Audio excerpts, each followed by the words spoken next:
comme il faut, puis faire attention de pas perdre trop d'énergie dans son combat. Tu sais, ici, on voit la même technique.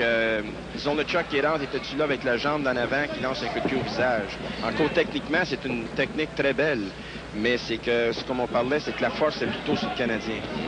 Il me surprend, il recule pas, et puis lui aussi, il est ici, il a pris des bons coups jusqu'à date, puis il n'est pas ici pour reculer, il est ici pour battre. Comme un Français qui est capable, comme les Européens d'ailleurs, qui sont capables de prendre un assez bon coup, mais dont la riposte n'est pas toujours la plus puissante. C'est ça qui arrive bien. C'est ça, là on voit, il vient d'appliquer un beau coup de pied à la tête de Rocky.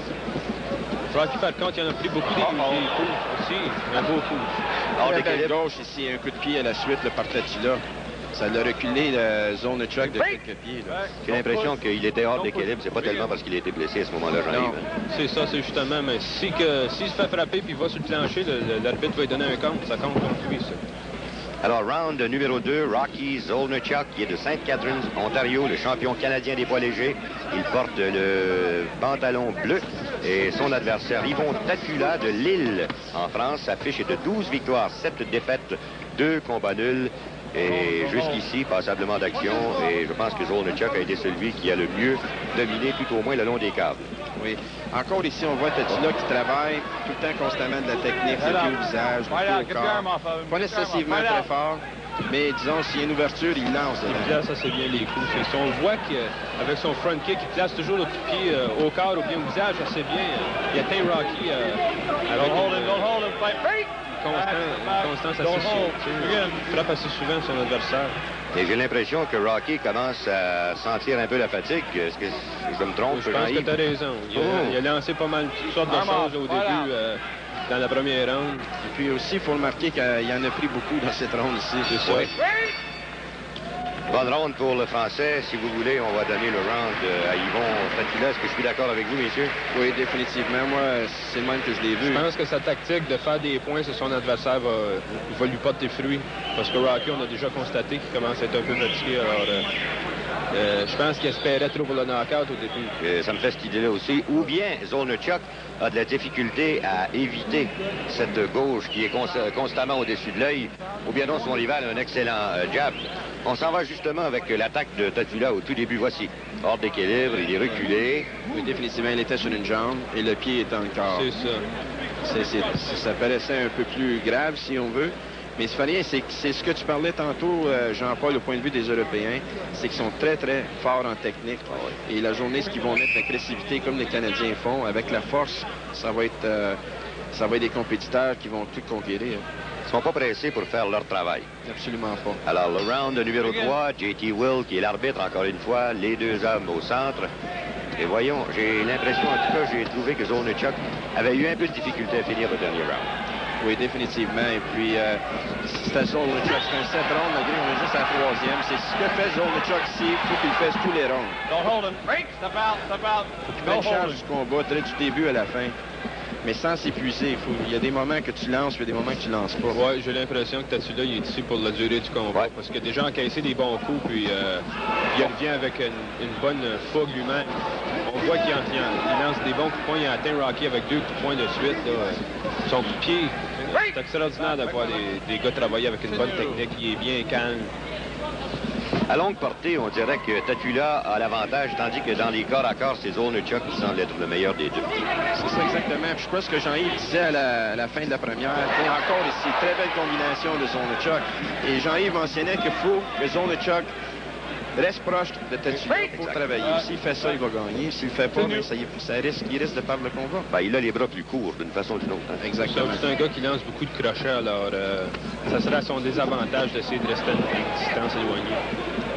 En tout cas, s'il faut prendre l'exemple des Français sur Yvon Tatula, il faut admettre que leurs pieds sont excellents. Leur jeu de pied est excellent. On l'a vu, par exemple, au cours du troisième round, jusqu'ici, 3 coups de pied atteindre Zolnichuk en plein visage. Ah oui, définitivement. C'est que Tatula, c'est un technicien, puis lorsqu'il voit l'ouverture, il sait qu'un coup de pied va se rendre, la distance est bonne pour son pied. Il lance le coup de pied. Si c'est un punch, il lance le punch. Le seul petit défaut peut-être qu'on peut noter chez Tatula, c'est qu'il a une tendance à aller vers les câbles et rester là. Et peut-être que c'est une stratégie de sa part, mais... ça peut coûter cher, comme Rocky, comme on a dit, il faut qu'il se rapproche pour qu'il se tienne prêt. c'est une stratégie, c'est une mauvaise stratégie. Ben, ce round-là, messieurs, c'est extrêmement difficile. Si vous voulez, on va mettre... Moi, personnellement, je mets 10-10. Vous ferez ce que vous voudrez. Je ne m'obstinerai pas avec vous autres. Ouais, mais moi, je les vais à peu près pareil. Il faut avertir, par exemple, les auditeurs qu'on n'est pas des juges. Non, absolument pas. C'est notre opinion ici seulement. Et si on fait ça, c'est strictement pour le plaisir. Et si vous voulez faire la même chose à la maison, faites-le donc. Pourquoi pas? C'est fort intéressant. Vous allez voir ce qui va se produire. Vous, monsieur le champion, parce que je vais vous dire que on peut aller dans le coin maintenant, si vous voulez, on va écouter justement ce qui se passe.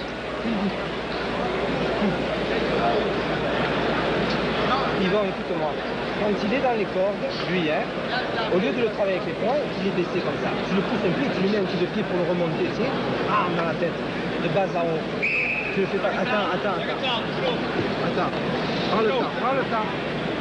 Prends le temps, Yvan. Laisse-le venir. Oui, ce qu'il disait dans son... Et voilà. C'est ça. C'est son entraîneur, Jean-Claude Westenberg de Marseille. Et justement, on a dénoté ce superbe accent marseillais. Là. Ah oui. Il le parle comme ça, alors. Il le parle comme ça, alors. Round numéro 4. Zolnichuk, le champion canadien des poids légers. Il porte la culotte bleue, tandis que son rival, Yvon Tatula, de Lille, en France, maillot rouge, ou plutôt culotte rouge. Il enchaîne très bien, Yvon Tatula. Oui. Et vous avez entendu son entraîneur lui dire « Amuse-toi ». Oh! Très belle ici. Solide, ça. Bien donné, bien appliqué. C'est justement ce qu'il dit, Jean-Claude.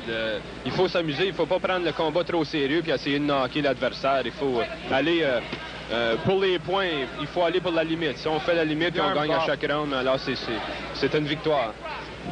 Et Zolnichuk en a plein les bras à venir jusqu'ici. Hein? Ah, définitivement.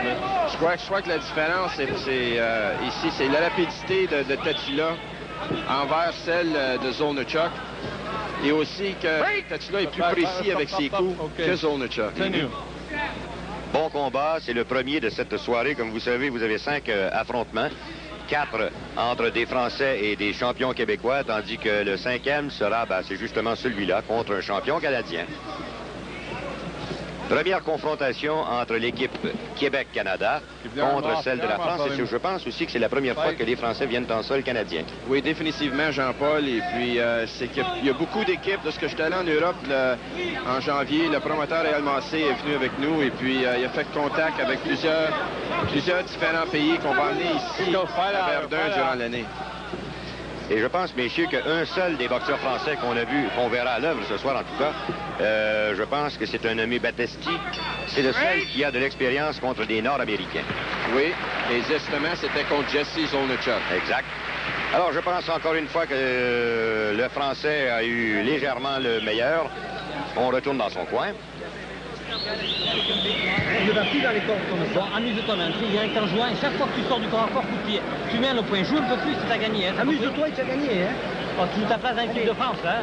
Flatte-toi maintenant, tu joues maintenant, hein. Il est mort. Schnappe-le avec des coups, joue, tu t'amuses maintenant.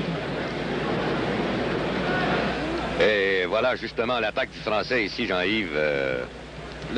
C'est un beau coup de pied bien placé. Oui, tout le temps en enchaînant aussi. 2 bons coups de pied bien appliqués au visage. Hein?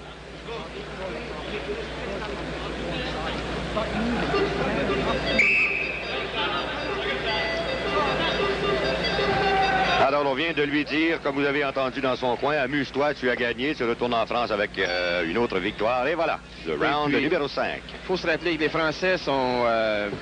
je crois que toutes les personnes qu'on a rencontrées en Europe sont patriotiques à la limite.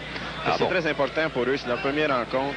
Une chose qu'on remarque aussi, c'est que les Européens, lorsqu'ils allent dans un autre pays, sont plus relaxés que les Canadiens ou les Américains parce qu'ils font assez de rencontres en différents pays, ils sont habitués à la différence de langage et la différence du public, ainsi de suite. Je sais que ces gars-là sont arrivés, je pense, à Montréal vendredi et samedi matin, lorsque je suis arrivé à mon bureau dimanche matin, toute l'équipe de France, y compris l'entraîneur, l'instructeur, tout le monde, m'attendait à mon bureau. C'est incroyable, mais... Ils sont d'une condition sont assez en condition physique qu'ils peuvent prendre. Moi, ça m'a pris une semaine.